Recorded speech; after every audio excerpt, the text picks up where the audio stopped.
Okay, so occasionally I like to inflict something a little bit different on the band, and this week I've got a gig in Ilfracombe. It's a venue where incredibly loud volumes don't work very well. The drummer on this gig will be fairly loud, right, Nick? There's also Marv on guitar. He's also using a Katana, so I thought maybe we could dual Katana it up. And this is a Harley Benton, like £235 guitar. So it's kind of, I think, maybe the most budget rig I've ever gigged, I think, altogether.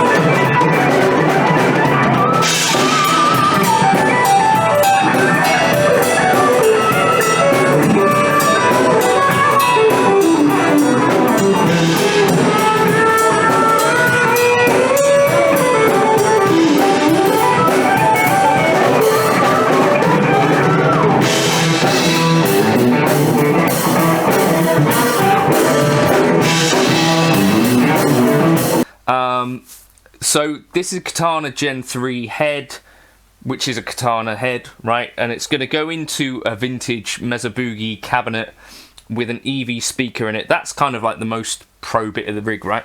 But hopefully I'll have some footage to show you and we'll see what we think. I'm going to take you through the tones on here now. So, this was initially dialed in with a Strat. So let's turn her on. So, my clean. Probably the easiest part of the whole rig, to be honest.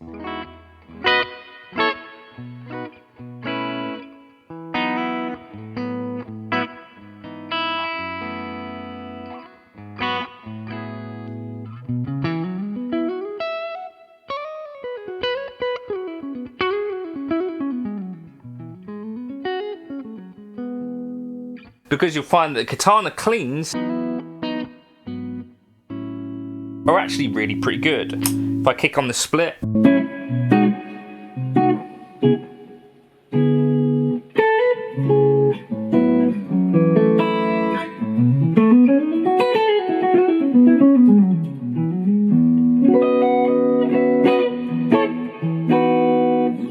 think the basics of that is just like pretty much the tone stack is all flat-ish, the presence is dialed back, and I think I'm using the vintage cab. Then I can press channel 4 or my 4th preset.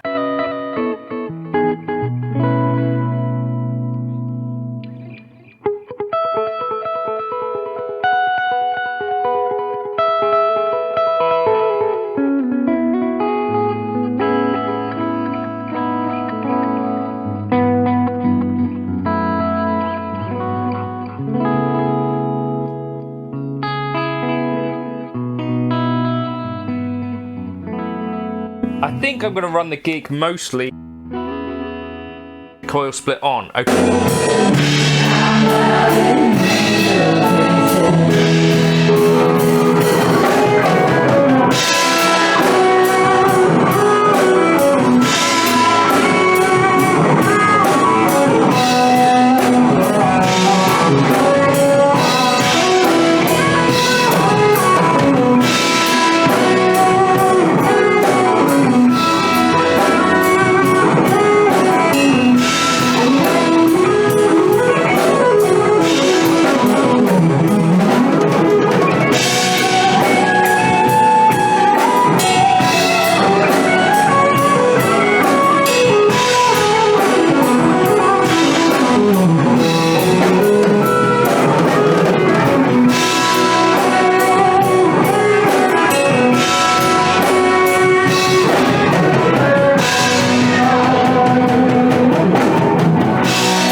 we get to the more interesting parts or tricky parts with the Katana. So we're now using the lead, and I believe there's the Distortion Plus.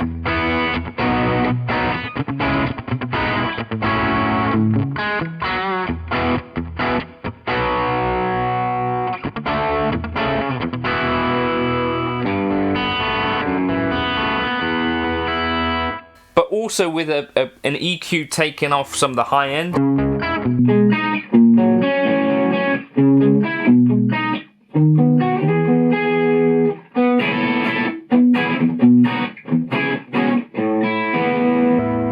And then lead, which is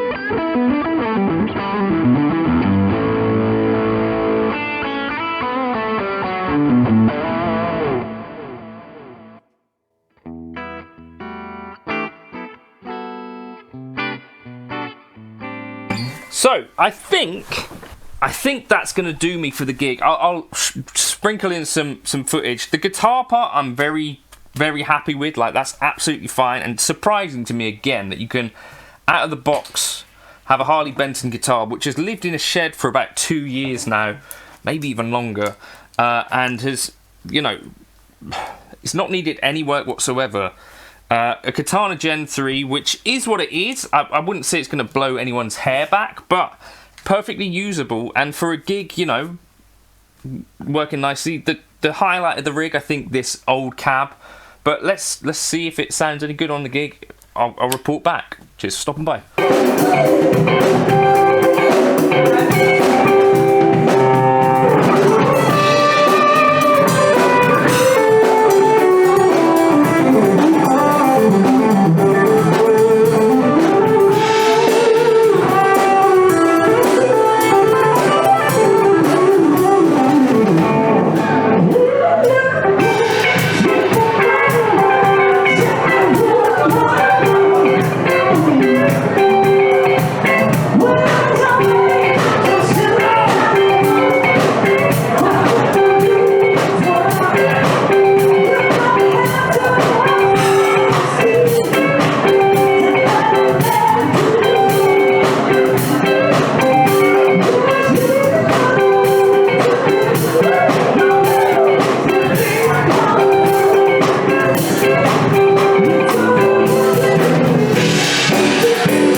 Ultimately, looking back at the footage, and the only part that I felt like maybe I didn't enjoy as much, so you just saw, I just spliced some footage together, same venue, same band, or same tunes, and yeah, one of them I was using a Helix Stadium and the Tonex cab, and then the other I was using the Katana. And it's kind of like, actually, you know, one of those is a £1,500 plus £700 rig. The other is this, which is what, 400 plus whatever that cab would be, right? I think maybe 400 or something like that. 300 I paid for that, I can't remember. Sean, it was you, wasn't it? But, you know, like, and maybe this is the point when people say, look, the audience aren't going to notice. Like, it sounds like me, doesn't it? Just with, like, slight EQ tweaks is what I've noticed. The thing that I backed the gain off on the lead channel for the sort of like rhythm guitar tones. That was a thing that I felt like actually the stadium would have been kind of more responsive in, was kind of like backing off the volume and that sort of stuff, where I felt like actually it wasn't really that subtle. And I guess this is one of those things that on a lot of gigs maybe that doesn't matter so much, but if you were on like a very guitar focused like bluesy gig or something like that, then maybe you would be benefiting from like a bit more subtlety and that sort of thing. But for your flat out stuff, you know, once I've done the things that I like to do in the top end on anything, which is kind of roll some of that high end fizzy stuff off, like it sounds absolutely fine. Yeah, and to me, pretty much as good as other things that I've used. So again, it just reminds me every time like I try this thing, when you really do compare it to some other bits and pieces. Yeah, this was a thought that I had earlier as I was packing some of this stuff away. Like it does remind me a bit of a Mesa Boogie amplifier, right? Where in theory, right, you know that there are going to be amazing tones in a Mesa Boogie mark. Katana is a bit different to that in that you don't probably think that there are going to be any amazing tones in there. But a lot of people's experience with a Mesa Boogie mark is it didn't actually quite get to where I wanted it to. And I feel like that's probably roughly about what the experience with many people with Katana is as well. But I do feel like there are some really, really, at least very usable tones. And it's kind of, to me, like, if not a perfect backup, like absolutely ideal for this kind of job. I like as well that this is kind of one of the things that I don't think necessarily that I'd ever really thought about. It's like you've just got the things on top of the amp easy to kind of reach to, and you know, if you're like, I need a bit more reverb in this song, you can just reach over and sort of press it. And if you had that set up in a smart way, it would actually be an incredibly versatile rig without having to get into menus and stuff like that, you know, with just the foot switch and, you know, just using the panel on top. If you had that set up in a way.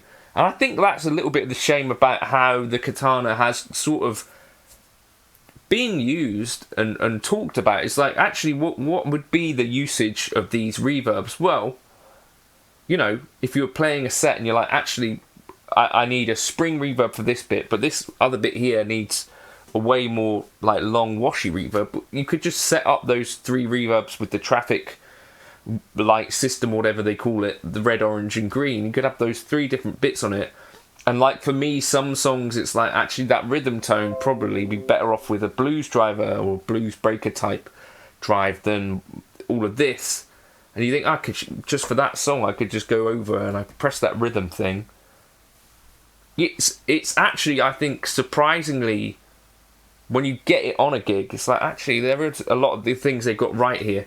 I personally have not used the line out of this because I felt like that was a little bit of a weak point, so I just put a mic on the cab.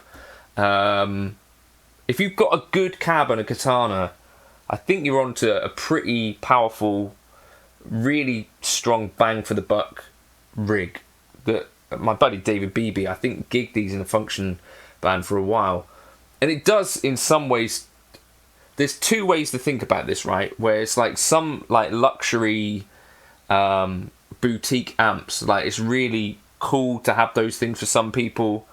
On the other hand, like if you're working doing like wedding gigs and stuff like that, sometimes I think it's also on the flip side, you've got to get the balance right. Like, can you do a pro job with this gear? But to show up and do a good job with, you know, kind of moderate or even budget gear, I think it's also has its own like aesthetic, right? I don't know, let me know your thoughts in the comments.